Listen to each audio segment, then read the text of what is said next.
In this video, we will guide you through how to mask in Davinci Resolve. This is really useful technique if you want to remove background, place yourself in a different scene, or create creative edits using just one clip. If you find this useful, then please consider subscribing and liking the video. So without further ado, let's get started. So first things first, open up DaVinci Resolve and bring your footage into the timeline. In this example, we are using a simple clip of me just hanging around in the chair, so it is already added in the media pool. But if you have not added it yet, you can just press Ctrl I key on the keyboard and just select your files that you want to add from the Explorer. And now, once that I've done that, I can just go ahead and drag it into the timeline just like so. And now you will see our footage has been successfully added. Let's say I want to delete my audio. So I'll just select it and right click on it and choose to link clips just like so. And once you have done that, you can go ahead and select it individually just like so and press delete or backspace key on the keyboard to delete it completely. And once that it has been deleted, now so before masking, I'm just gonna go ahead and duplicate my clip real quick so I can add object or text later. So I'll just select my and press Alt key on my keyboard and just click and drag my mouse just like so, and it will be successfully duplicated. Now I'm just gonna go ahead and disable the lower video track, and I'm just gonna make changes or add a mask to the upper video tab. Now to do that, just go to the color tab at the bottom. So basically this is where all the masking and tracking tools are located. Now before we start masking, we need to prepare the node setup. On the right side, you will see a empty node area. And now the first thing that we need to do is select our object that we want to mask. So in this particular video, I want to mask myself out. So I'll just go to the frame where all of me is visible, so it will be better for tracking. So let's say I want to track it from here, but let's say if you want to track it from the beginning, so you will see this part will be cut out. So while tracking, when you come to this part, your tracking will be messed up. So make sure all of your object is visible. So after that, just go ahead and click on this window icon from here. Now you can just go ahead and choose this pen tool.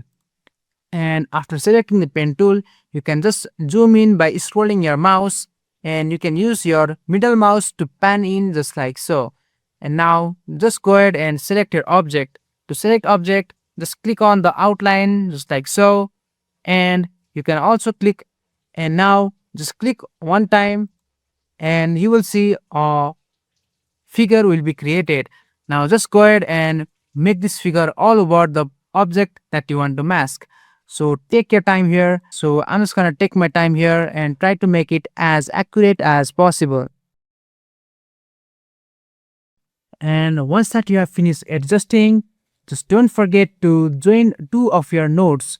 So if you don't join your nodes, the object will not be masked out. So I'm just gonna go ahead and join it just like so.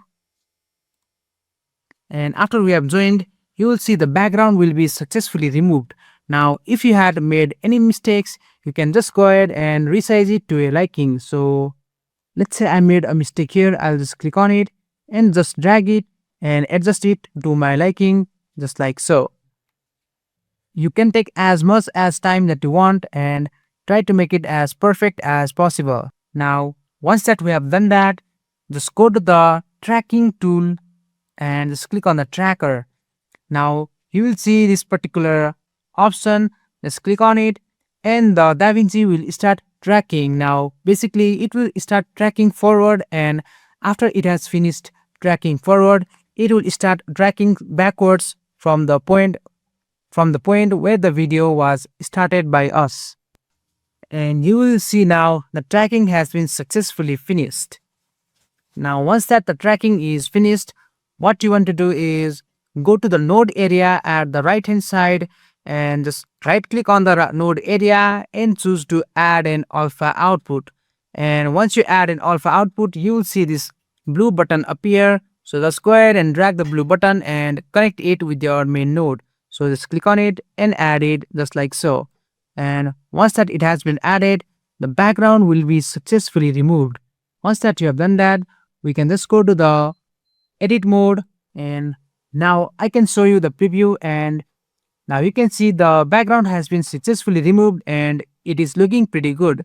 Although it is much simpler in the studio version, we are using the free version to demonstrate it.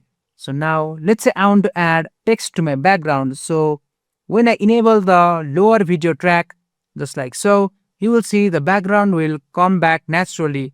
So basically what you want to do is drag your video that you masked one step up, and let's say I want to add a text. I'll just go to titles and add a text plus. So I'll just drag it just like so and add it here. And let's say I want to add a custom title for GuideRealm, and you will see the title is already behind us. So I'm just gonna go ahead and customize my text, and I'll just type GuideRealm. After doing that, I can just go ahead and change the font to something like Impact and change the color to something that stands out more. And once that we have done that, let's go and preview it, and also make sure to match it with your video. So I'll just drag it just like so and match it with my footage just like so. And once that we have done that, let's just go ahead and preview it. And as you can see now, it is looking pretty good in the free version also. And if you are using the studio version, you just need to go to the color tab, and you will see an option labeled here, labeled as magic mask. It can automatically detect and track a person without manually drawing everything. But in free version, the power window method that we just used works very well if you take your time and adjust the mask properly. Now just go ahead and play your timeline and again check everything. You should now be isolated from the background while sitting in your chair and moving naturally in the frame just like so. And let's say I want to add my logo. The process is just the same, so I'll just go ahead and disable or delete. So I'll just go ahead and disable this video track for now and move it one step up and import my logo by pressing Ctrl I on my keyboard and select the logo. After adding, I can just go ahead and drag it in the middle just like so, and you will see the logo will now successfully added in the background. I can just now go ahead to the transform and resize it to my liking, and when I preview or play the video, you will see that the logo is successfully behind us. And that's basically it. That's how you use masking in Davinci Resolve. If you found this guide helpful, make sure to like the video and subscribe to GuideRealm for more tutorials. Thanks for watching, and I'll see you in the next one.